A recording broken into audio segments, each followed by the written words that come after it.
funciona pelo INSS, né?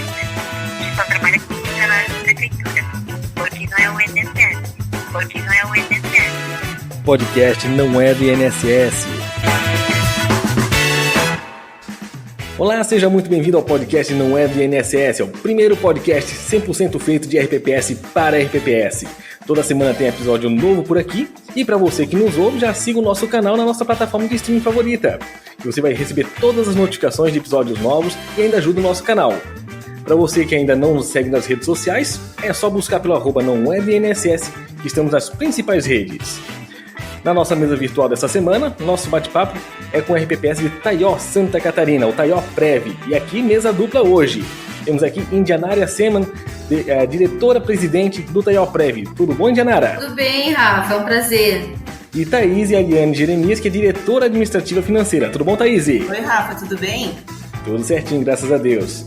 Pessoal, para início aqui, queria pedir para vocês para contar um pouquinho sobre a história do Taió Prev, a história de vocês aí, como é que chegaram no Instituto e como é que está sendo constituído o RPPS. Ah, legal. Vou contar um pouquinho então, Rafa, né? Nós somos um jovem instituto, né? Entramos na maioridade de 21 anos esse ano, tá? A gente foi criado lá em 2002, né? Acho que a maioria dos RPPS mais ou menos foi por essa época, né? Considerando que de 93 a 2002 a gente ficou naquele limbo de poder fazer convênio com outros institutos e aí depois já não podia mais depois da Constituição a reforma de 98, enfim. Em 2002 se criou meio que forçadamente esse instituto, né? Ou criava-se ou se assumia uma dívida gigante com o INSS. E aí o gestor da época então optou por criar o Taió Prev. E claro que, não diferente dos demais, né, o que a gente escuta, um instituto sem caixa, e já com uma dívida praticamente, né? Na época já iniciou com 30 aposentados, então ele já veio com uma despesa e um caixa de 50 mil reais na época, né? Então não acredito que, pelo que a gente ouve, Taió não é tão diferente em relação aos demais. E aí, nesse tempo todo, né, desde 2002 adiante, acho que a gestão aqui de Taió tentou aos poucos minimizar esses impactos, mas nunca a gente conseguiu sanar todas as consequências negativas dessa criação meio mais ou menos lá no início, né? Claro, criou-se dentro do que a legislação permitia, a legislação não obrigava algumas coisas que hoje obriga, né? A questão do equilíbrio financeiro atuarial meio que ficou inerte nesse momento ali, mas foi se batalhando ao longo do tempo, né? E aí em 2018, e aí eu consigo contar com mais propriedade a partir dessa data, que foi quando eu vim para o Instituto, e aí quando eu vim em 2018 para o Taió Prev, éramos uma pequena sala dentro da prefeitura, um puxadinho, como a gente chama, né? Um local, um conglomerado de documentos sem identificação, sem um monte de papel empilhado, não se tinha uma pasta de processo, não se tinha um histórico.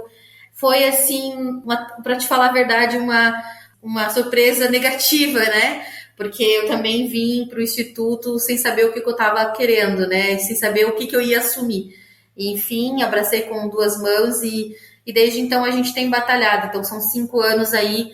E eu nunca vou esquecer que eu entrei dia 1º de junho de 2018, tinha acabado de acontecer a greve dos caminhoneiros no mês de maio.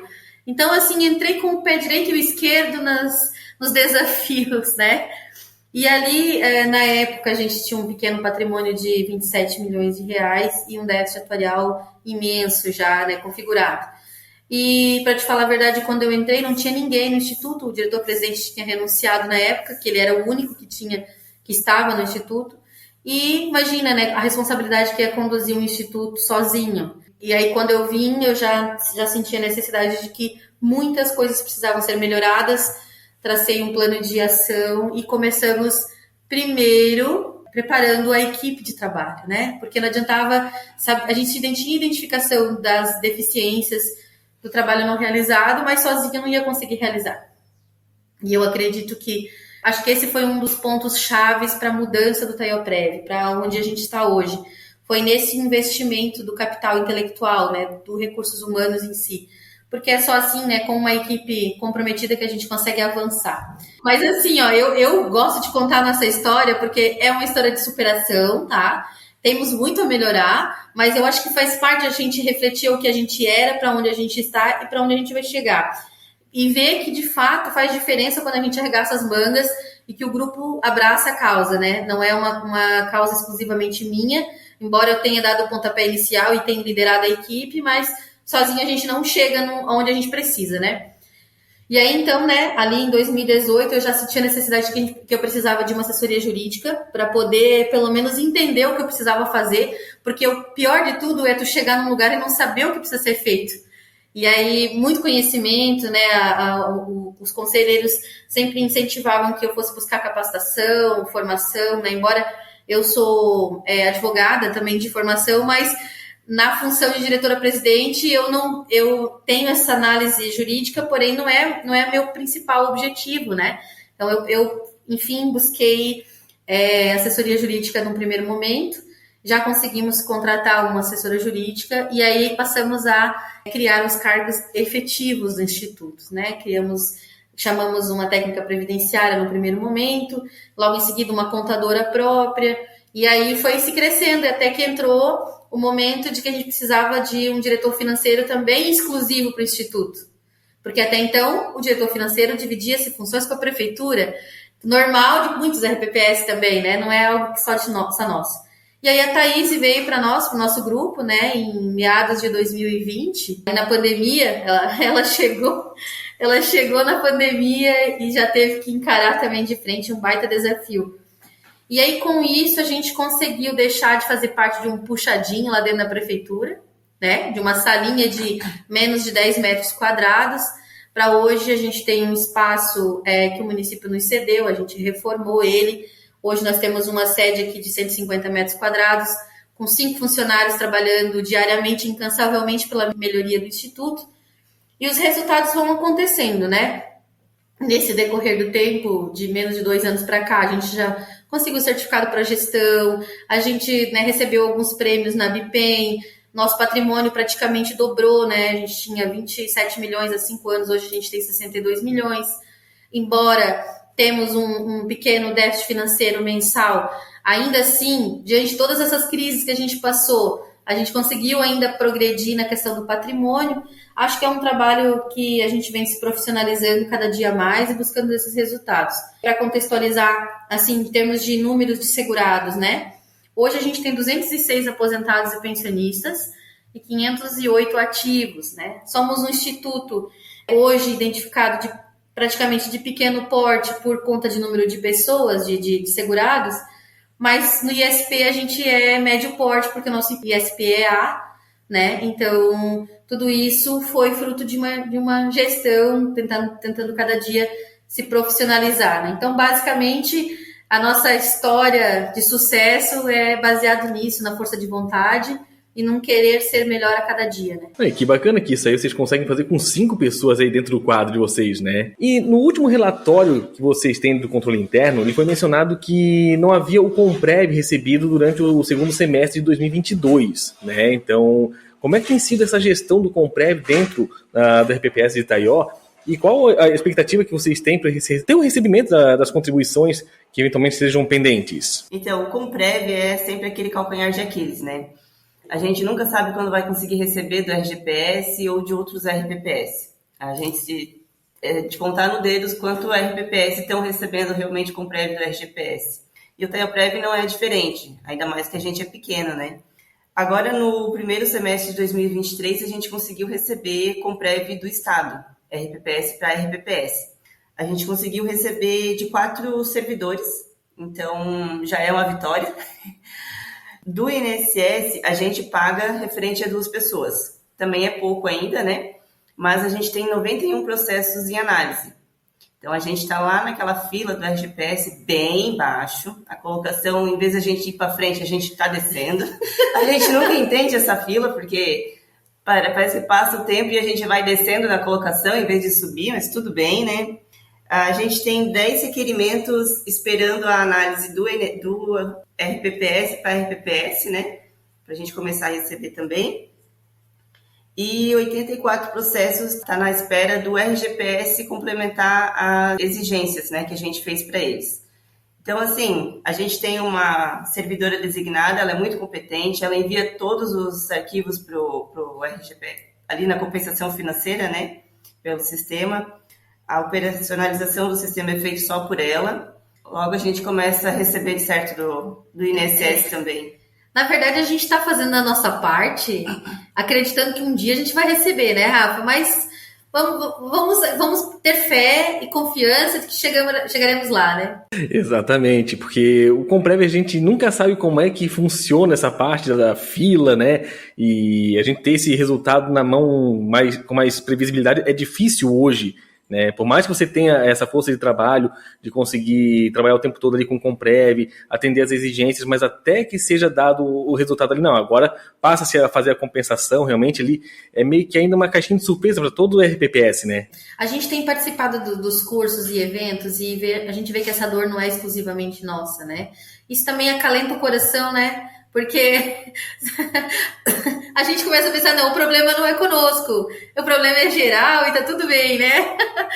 Tem que levar um pouco nessa esportiva, porque senão a gente meio desespera. Tu faz um cálculo atuarial, a gente tem apontado lá no cálculo atuarial que a gente tem uma previsão de receber 10 milhões de Comprev. E quando que a gente vai receber esses 10 milhões, né?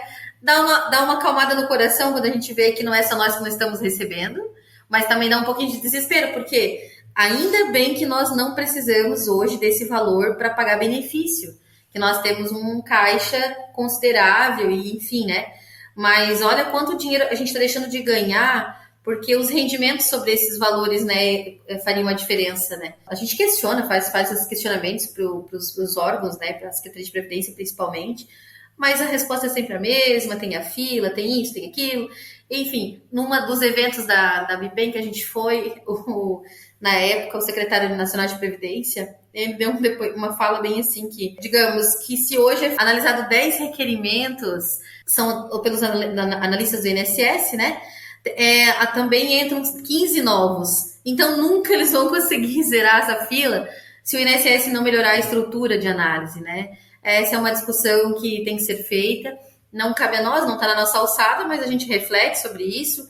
E importante é ter contabilizado que a gente tem a receber, né? E no apagar a gente também está fazendo a nossa parte. Ainda na parte do relatório de controle interno, os valores que eram recebidos de contribuição patronal e dos segurados lá, também tinha a parte de cobertura de déficit atuarial, eles eram muito próximos dos valores, né, desse relatório do segundo semestre. Como é que estão esses percentuais dessas contribuições, dos aportes, e tem alguma intenção de fazer uma alteração desses percentuais aí para poder recalcular esse déficit? Pois é, acho que essa é uma das brigas que a gente tem com o executivo, aí vem com o prefeito. Embora nós temos uma graça, uma sorte, acho que vou te dizer sorte, tá? De ter uns prefeitos com consciência previdenciária, apesar de tudo. Embora a gente não tenha um plano de custeio, né, uma alíquota patronal expressiva, maior, hoje ela é igual a do segurado, que é 14%, os nossos prefeitos, nossos últimos prefeitos, eles tiveram uma consciência previdenciária no sentido de não realizar parcelamentos, né? A pandemia esteve aí, muitos prefeitos se aproveitaram dessa oportunidade para fazer parcelamento da alíquota patronal, reparcelar plano de amortização e tudo mais. E os nossos prefeitos não fizeram isso. Eles mantiveram o pagamento previsto e isso também nos deu um certo alívio, um certo conforto. Claro, tudo isso é um trabalho de conscientização também que a gente faz, né, enquanto instituto, diante do prefeito, porque faz parte, né, o diretor-presidente, sobretudo, tem que vestir a camisa e dizer, prefeito, assim, o senhor só vai jogar o problema para debaixo do tapete, só vai empurrar para o próximo, vai chegar um momento que vai se tornar insustentável. Nós hoje estamos amargando decisões mal tomadas lá do passado. Então, não seremos mais um desses, vamos fazer diferente. E isso conscientizou eles, né, de manter essa questão. E aí, não fizeram os parcelamentos nem nada e mantiveram ainda as alíquotas de 14% patronal e segurada, porém, o plano de amortização também cumprido mensalmente, baseado no que o atuário sugere, né, de parcela mensal. Só que agora a gente chegou num ponto em que o nosso déficit, considerando 3 anos sem bater meta atuarial, realizamos um censo previdenciário, nós temos hoje um raio-x mais detalhado do nosso instituto de fato, e aí a gente conseguiu chegar num déficit atuarial mais real, né, que aumentou consideravelmente. Hoje nosso déficit é 97 milhões. E aí, comparado do ano passado para esse ano, ele aumentou de 81 para 97. Então, esse valor também ele vai ter que ser recalculado no plano de amortização. E aí, a gente apresentou o plano de amortização para o prefeito, que levou um choque, claro, né? E aí, a gente já deixou bem claro para ele, assim, a primeira pergunta, né? Que tipo de gestão que vocês estão fazendo nesse instituto, que todo ano aumenta esse déficit setorial, que nunca a gente consegue acabar com isso e tudo mais, né? Mas é aquela questão de ele não tem obrigação de conhecer, nós temos obrigação como técnicos de informar ele por que determinadas mudanças e tudo mais. E aí a gente assustou ele um pouco, considerando que a nossa parcela de aporte de 2023, hoje, para 2025, ela praticamente vai dobrar. Né? E isso, se já está pesado hoje para a administração, você imagina para daqui 2 anos ter o dobro do valor do aporte.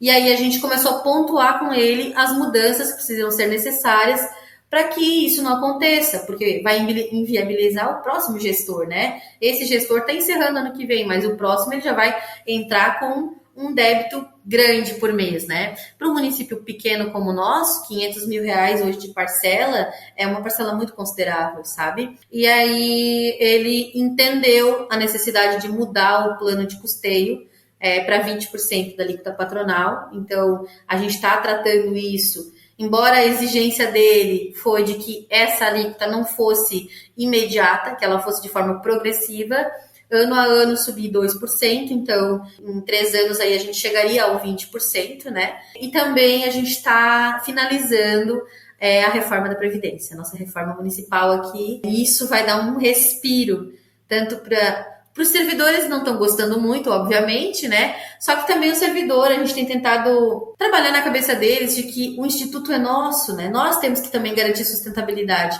E, acima de tudo, ter responsabilidade social, né, Rafa? Porque, logicamente, que o município, ele vai bancar o instituto, só que vai faltar recurso nas outras áreas. Ele vai ter que tirar das outras políticas para incluir na política previdenciária. E ela não é a única e soberana política que existe, né? Nós temos a saúde aí na frente, a educação também. Então, né, nós, como cidadão, lá vamos querer essas outras políticas. A gente não pode pensar só na remuneração do fim do mês como segurado do instituto.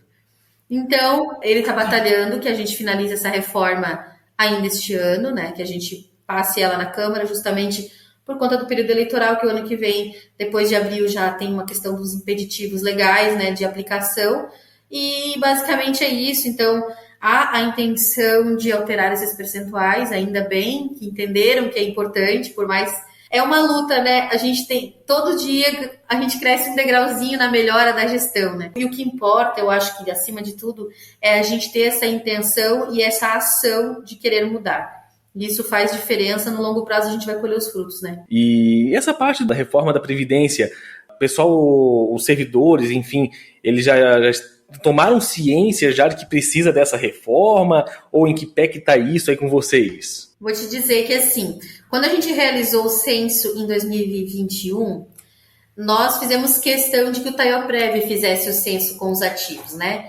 Nós, servidores do TAIOPREV, entrevistamos cada servidor ativo e nessa entrevista a gente foi expondo a situação do Instituto, né? Dizendo assim, olha, isso aqui é nosso, se nós não tomarmos providência, se nós não agirmos, se nós não fizermos alguma coisa, vai chegar no momento que nós não teremos mais. E de que adianta você contribuir 30 anos, 35 anos e chegar lá no final, não ter valor para receber? Porque nós estamos hoje pagando o benefício de quem está aposentado.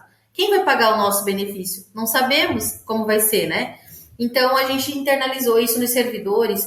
Então, eles já sabem que vai acontecer, não sabem a que nível, a que grau, a que impacto que terá na vida deles, porém, eles têm bastante consciência. Não sabemos, a gente vai ter um grande problema, penso eu, não tão grave quanto já era, mas vai ter ainda a questão da taxação dos aposentados, porque nós vai ter taxação, hoje já tem, né, mas é um valor somente sobre o que o excede ao teto do INSS, e nossa remuneração, né, nossos proveitos aqui, eles são relativamente baixos, então a gente tem hoje 3 servidores que estão aposentados com acima do teto do INSS.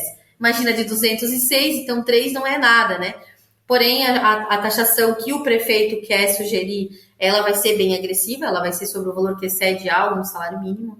Então, isso vai ser... O atuário está assustado, para falar a verdade, né? Ele falou que, olha, realmente Mas o prefeito quer propor dessa forma porque ele sabe que é o momento que o projeto entrar na Câmara, vai haver uma negociação e provavelmente vai ser ali que vai ser flexibilizado algumas questões. Mas a proposta inicial é essa.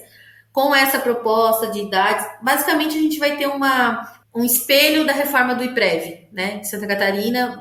Poucas coisas a gente ainda trouxe de benefício para o nosso servidor aqui, mas pouquíssimas coisas, até porque a gente tem que tomar cuidado na questão da caracterização da reforma ampla, né? Senão o prefeito também não vai poder usufruir dos benefícios que a reforma ampla vai trazer para o município, né? E o prefeito vai querer, com certeza, reparcelar o déficit em mais 10 anos, né? E são dos maiores benefícios para eles, né? Então, esse cuidado a gente também está tendo. Mas, a princípio, assim, os servidores, eles já estão cientes de que vai acontecer, precisa acontecer, só não tem noção ainda do que vai acontecer, porque a gente está trabalhando em comissão, uma comissão, assim, que tem representante de diversos segmentos, mas a gente tem tentado conversar com a comissão de que nenhuma informação seja repassada ainda, considerando que não se tem uma decisão final ainda. Porque uma vez que você espalha uma pólvora de algo que não está decidido, o incêndio é grande, né? As pessoas vão criando expectativa, já vão se armando, e quando chegar de fato para a gente apresentar o nosso resultado final, a gente já vai ter muita resistência. Então, a gente meio que, quando levar para o servidor, a gente já quer levar decidido, para que ele já tenha ciência e decidido tecnicamente. Não vai ser uma decisão política, não vai ser porque o prefeito quer desse jeito, ou porque é assim, ou porque é assado, mas sim considerando nos impactos reais que isso vai ter no Instituto, né? O TAIOPREV, ele preza muito pela capacitação dos servidores, né? A gente vê ali nas redes sociais que vocês comentam a cada pouco sobre os treinamentos que fazem e tudo mais, né? E no relatório de governança corporativa viu ali a capacitação de vários servidores, conselheiros, né? Para certificação profissional, ainda feito em 2022. Qual o resultado que o TAIOPREV conseguiu tirar disso, né? Dessa capacitação, e como é que os conselheiros, principalmente, como é que eles aderiram, como é que eles foram receptivos a essa necessidade de capacitação? Então, Rafa, em outubro do ano passado, a gente fez a capacitação com todos os nossos conselheiros, né? A gente chamou a empresa SMI Educação, aqui em loco mesmo, foram 3 dias. Foi Conselho de Administração, Conselho Fiscal, Comitê de Investimento, todos os servidores e diretoria do TAIOPREV participaram. Fechamos o Instituto e fomos se capacitar. Isso. Então, assim, o resultado dessa nossa capacitação foram 8 conselheiros do Conselho de Administração certificados, né, já na nova certificação. A gente tem 14 pessoas, então mais da metade a gente já conseguiu certificar, né? Do Conselho Fiscal, nós temos 10 pessoas e apenas 2 conseguiram a certificação por enquanto. O Comitê de Investimentos, nós somos em 4 e temos 3 certificados. E a diretoria executiva, eu e a Indianara, então a gente é 100% certificada também. De melhorias que pode estar trazendo a capacitação, só tem a agregar, né?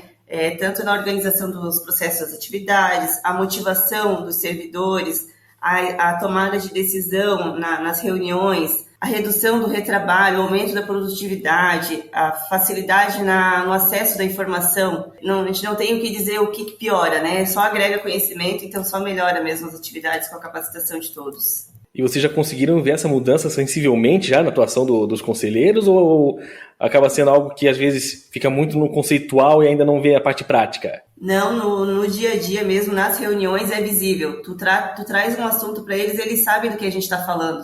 Eles não ficam ali um olhando para o outro e só concordando, sabe? Eles já têm uma opinião formada. Isso que é o interessante. Você sabe que as reuniões antes da certificação, ela tinha um caráter quase que um monólogo, assim, sabe? Primeiro que, eu não sei como é a realidade dos outros municípios, mas as reuniões ainda são conduzidas pelo diretor-presidente. No papel, não, tá? Logicamente, né? Porque não dá, a gente tem que dar o suporte para eles. Não por isso, porque o presidente do conselho, hoje, de administração principalmente, ele era o diretor-presidente antes de mim. Então, ele sabe do que está acontecendo. Só que, assim, a lida diária, ela é de quem está, de fato, no Instituto, né? As novidades, as obrigações legais. Então, o que a gente faz? A gente traz para eles em reunião e eles discutem, avaliam, deliberam, escolhem e a gente apresenta os prós e contras sempre de cada situação. E a certificação, né, agora, assim, dizendo dos resultados, só foram benefícios. Sobretudo na parte de investimentos, eu acho que isso é uma parte que é muito específica do Instituto e que eles tiveram que... Muita gente nem conhecia a palavra investimentos, quanto mais a profundidade que isso tem dentro de um Instituto de Previdência, né? Então, a gente só teve a ganhar, com certeza, e não só nessa capacitação da certificação profissional, como também, dentre outras, há um grande incentivo por parte dos conselheiros que a gestão se capacite e busque conhecimento, participe dos eventos, dos congressos, enfim, porque cada vez que a gente vai, a gente volta com gás novo, uma energia nova, uma bateria recarregada para avançar mais um pouquinho, né? Então, só positivo essa questão da certificação. E sabe o que é? Por que você falou, conseguimos um resultado expressivo? A gente meio que diz que a gente tem um prazo, né, Rafa? A gente tem um prazo, porque a gente tem que... Não dá para esperar chegar o prazo para certificar. A gente tem que... Lá naquele prazo, a gente tem que estar certificado. Então, não dá para esperar chegar lá naquela data para buscar a certificação. Em alguns casos, você consegue dar um pequeno empurrão, né? Em outros, tem que ser um grande chutão mesmo, né? Ó, esse é o prazo e vai, certifica. O prazo está chegando e a gente precisa, né? E assim, a gente... Não somente a questão obrigacional... A gente precisa, porque a legislação exige e tudo mais... Mas vai além disso.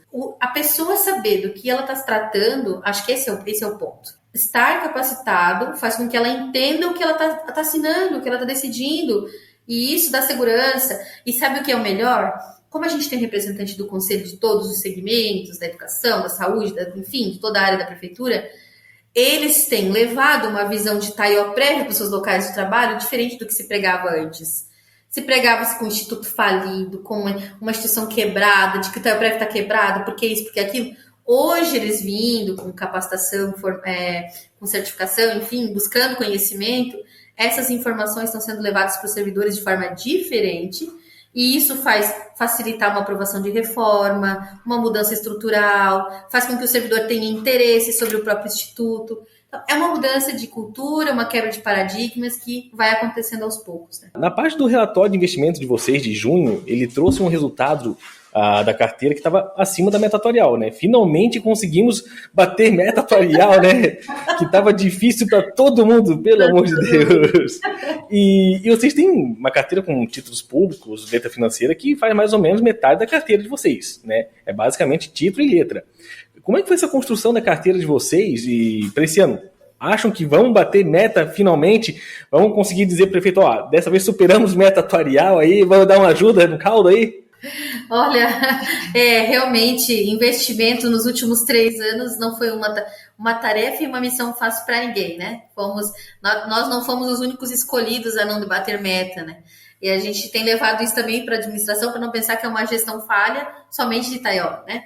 Mas o nosso prefeito, ele é empresário, ele bem sabe que lá para ele também não está fácil, então, né, facilita um pouco isso. Mas, assim, a carteira que a gente tem hoje, ela foi construída numa estratégia...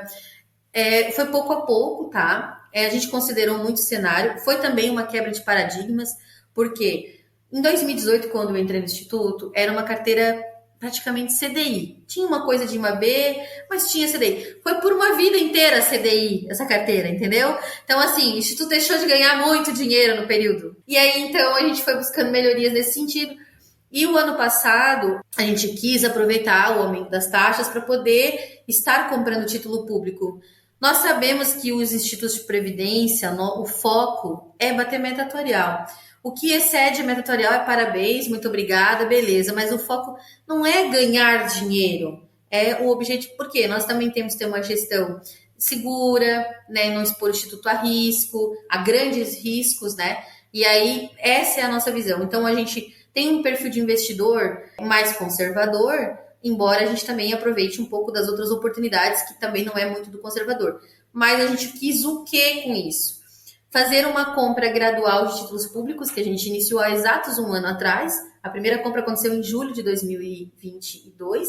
E aí, desde então, a gente veio aproveitando as taxas. Nossa meta atuarial, IPCA mais 4,74. Então, qualquer percentual acima de 4,74 estava maravilhoso. Só que a gente viu que a gente tinha taxas aí superior a 6%. Que não sei se você se recorda, mas há pouco tempo atrás, todo mundo era IPCA mais 6%. Então, o máximo que a meta atuarial pode chegar é 6%. Então, nossa ideia era comprar dos títulos públicos que a gente mantivesse essa taxa média, esse preço médio acima de 6%. Nós compramos a taxas de 5,84 e de 5,46. De 6,46. Então, a gente conseguiu, num preço médio de um ano de compra de título público, estar ficando acima de 6% no preço.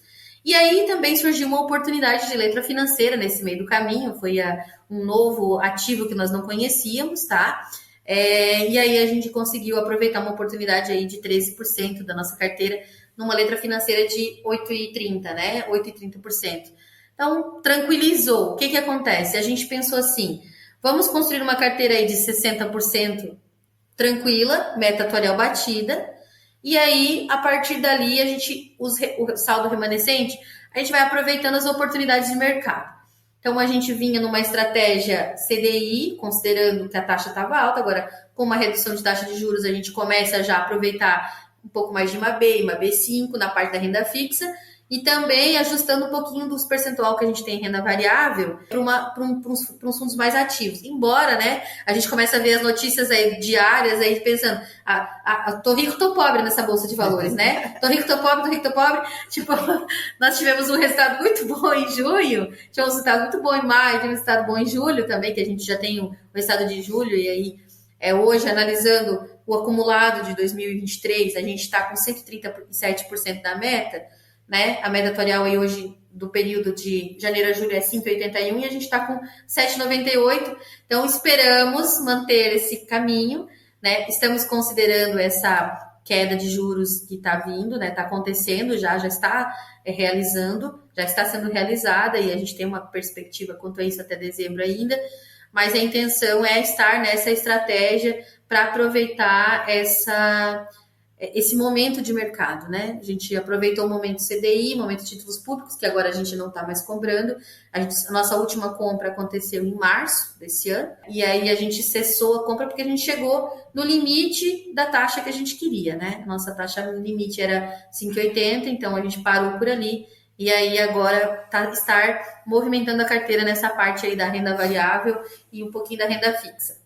Nós temos um sonho, Rafa, assim como vocês e navegantes, a gente tem um sonho de ser superavitário um dia, tá? Então, nós temos que trabalhar nesse sentido, né? Nós não temos uma Alessandra aqui conosco, mas a gente procura se assemelhar ao trabalho dela. Lógico que ela com um perfil bem mais arrojado, né? A gente aqui é bem vida louca, para ser bem exato, a gente é bem vida louca, né? A gente percebe, a gente ainda não tem essa coragem, acho, sabe? Mas eu acho que com o tempo, né? Ela é muito conhecedora disso, do assunto, então acaba facilitando. E para nós, para a gente chegar lá, a gente precisa buscar conhecimento, né? Estamos aí participando de alguns eventos bem específicos. Vamos nos encontrar lá na XP Expert, né? A Alessandra vai também. Então, assim, vai ser cada dia melhorar um pouquinho essa parte dos investimentos que a gente considera uma parte muito importante para estar recuperando essa questão e equilibrando essa questão do déficit atuarial, né? Maravilha, maravilha. Não, a gente realmente aqui é bem vida louca, isso aí faz parte. Tanto que eu tô para fechar, já vou até adiantar aqui no nosso episódio, eu tô para fechar daqui a alguns episódios seguintes para falar sobre ETFs de renda variável aí. Então, vamos trazer um pessoal aí que trabalha só em cima disso aí, e aí realmente é bem vida louca lá. Lá você vai ganhar na volatilidade, tá? Então, para vocês que já conseguiram colocar mais de metade da carteira com vol bem reduzida, talvez possa ser uma questão de conseguir assumir um pouco mais de risco. De repente o produto possa fazer sentido para vocês, né? É isso que a gente pensou, sabe? Vamos garantir um percentual, e esse outro que tem, a gente consegue aumentar esse risco para buscar melhores retornos. E como a gente sabe, a gente tem o conceito de que o nosso objetivo é meta, mas a gente também tem noção de que não bater meta há 3 anos trouxe consequências. E a gente precisa recuperar. E para recuperar esses 3 anos que a gente não bateu meta, é só arriscando um pouco mais. Não podemos jogar a toalha, né? A gente tem simplesmente, não, tá confortável, esse ano eu vou bater meta. Não. A gente tem que olhar para trás os resultados que não aconteceram para tentar projetar um futuro melhor, né? Legal. Isso aí, só mesmo com a maturidade da RPPS para conseguir entender e assumir isso para si, né? De que, eu não bati meta ano passado, alguns vão dizer, ok, não bati, pronto, vida que segue, vira a página e esquece o que aconteceu. e você ter essa consciência de que, opa, vamos tentar realizar um pouco do que a gente não conseguiu lá atrás, isso já mostra um certo amadurecimento mesmo, né? Precisa ter esse conhecimento. E a gente só conseguiu isso porque a gente foi tentar se profissionalizar um pouco mais, sabe? Conseguiu ter esse entendimento. Porque a gente também já foi desse grupo de que ano passado fica no passado, esse ano é novo ano. A gente já foi dessa turma, né? E, logicamente, era o que nós tínhamos no momento, era a realidade que a gente vivia, era o conhecimento que a gente tinha. E hoje eu vejo que qualquer instituto, se quer de fato ser diferente, crescer, evoluir, o segredo é conhecimento e gestão profissional. Não tem como ser diferente, não tem. Não existe outra fórmula mágica. É gestão profissional e ativa, que também não adianta se profissionalizar e não agir, né? Acho que isso também é um ponto a ser considerado. E também saber que a gente não vai alcançar o mundo em 2 dias. É um planejamento de longo prazo, o RPPS é longo prazo, ele não é uma coisa para amanhã. A nossa meta atuarial bate na porta todos os anos, mas o nosso futuro ele é bem maior do que 1 ano, então a gente tem que ter uma estratégia pensada nisso também, e aí transformar. A gente mesmo brinca, né? A gente quer ser um pequeno no meio dos gigantes, né? Nessa questão, sabe? Nós vamos chegar, um dia seremos grandes, né? Mas hoje a gente é um pequeno no meio dos gigantes e a gente quer ser diferente. Nós queremos deixar o nosso legado nessa história, nosso objetivo é esse, cuidar de fato daquilo que é nosso também e deixar o nosso instituto cada vez mais saudável, mais equilibrado. Ah, legal. E com essa inspiração de vocês aí, já queria agradecer vocês terem aceitado o convite de conversar com a gente e queria deixar o espaço aberto para quem quiser entrar em contato com vocês, para poder, às vezes, trocar uma ideia mesmo com vocês, né, sabendo, Taió é um município e um instituto pequeno porte, mas que tem essa ideia, tem esse sonho de querer ser grande, ser forte. E aí, como é que faz para entrar em contato com vocês aí, para trocar uma ideia e tudo mais? Olha, a gente tem alguns canais de comunicação, né? A gente tem o nosso WhatsApp institucional, eu posso até deixar aqui já registrado, né? 479-9281-7082, né? Nosso WhatsApp institucional.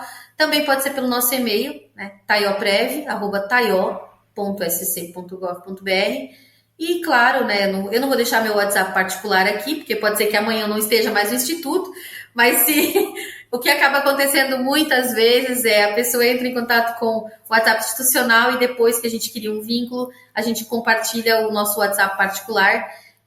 Mas assim, as nossas redes sociais, nosso site, pode acessar o site, vai ter lá o Fale Conosco, vai ter essa opção de também entrar em contato com nós. Tem o Instagram, a gente tem o nosso direct lá, que de vez em quando vem gente. E assim, a gente conhece realidades do Brasil inteiro, né? E a gente compartilha, busca os cases nos outros lugares, traz para nós. E a gente gosta de compartilhar o nosso case com os outros, porque a gente sabe que a gente não é só mais um nesse mundo. Nós somos diferentes, porque nós queremos ser melhores, né? E a gente está disponível. Todas as pessoas que entrarem em contato conosco, a gente tenta dar o nosso melhor, repassar a nossa experiência, porque nessa vida a gente só cresce se todo mundo dar as mãos, né, Rafa? Todo mundo ninguém aqui está para competir. Os institutos têm que ter essa visão. Nós não somos competidores entre nós, a gente tem que ser parceiros e crescer juntos. Todo mundo tem a mesma deficiência, as mesmas dores, e aí a gente junto consegue daqui a pouco buscar um remédio para essas dores e uma solução melhor para todos, né? E nós, Taioprev, nos colocamos à disposição para qualquer instituto que precise trocar uma ideia, entender um pouco mais, né? Aqui a gente teve uma ótima oportunidade de expor um pouquinho, a gente é muito grato por essa oportunidade, tá, Rafa? Porque nem sempre a gente consegue compartilhar publicamente o que a gente viveu, e eu acho que as coisas boas, né, eu acredito que as coisas boas elas devem ser compartilhadas para que a gente consiga contagiar as pessoas, né? Essa nossa vontade, esse nosso anseio, esse nosso otimismo, a gente quer partilhar para que as pessoas também saiam da sua zona de conforto e buscam, porque se nós conseguimos chegar até aqui, todos vão conseguir. Só que a gente precisa arregaçar as mangas. O trabalho está ali, não é fácil, é um trabalho moroso, dificultoso, ele é cheio de desafios, mas o que seria a vida se não tivesse os desafios, né? Ela seria uma coisa monótona e sem graça. E para nós é isso. E assim, a gente vai fazer questão de compartilhar o que a gente está conversando aqui, né? Depois que você disponibilizar para a gente com mais pessoas, porque a gente quer espalhar a nossa história pelo Brasil inteiro. porque a gente sabe que muitos institutos bem maiores do que nós não têm a coragem que a gente tem. Eu acho que essa coragem de enfrentar os desafios, de arregaçar as mangas, tem que ser contagiada, né? E não somos melhores do que ninguém, de forma alguma, mas a gente tem um diferencial que é vontade de fazer realizar as coisas. E isso a gente quer contagiar. Esse é o nosso objetivo, contagiar as pessoas com essa vontade e dizer que é possível sim, basta a gente querer. Maravilha, meninas. Thaís, mais alguma consideração? Sou de poucas palavras, Rafa. Exatamente por isso que eu tô tentando aqui dar uma estigada aqui. Enquanto eu falo muito, essa menina, mas ela é de poucas palavras e muitas ações, tá? Que fique bem registrado. Porque não existe um líder sem um bom braço direito, né, Rafa? E aqui eu tô muito bem assessorada, praticamente, né? Não só ela, como todas as meninas, né? Eu tenho aqui a Vânia, vou deixar registrado o nome das meninas, porque acho que faz parte reconhecer esse trabalho em equipe. Aqui é um RPPS feminino, tá? Então isso também já é diferente, né? Já faz a diferença.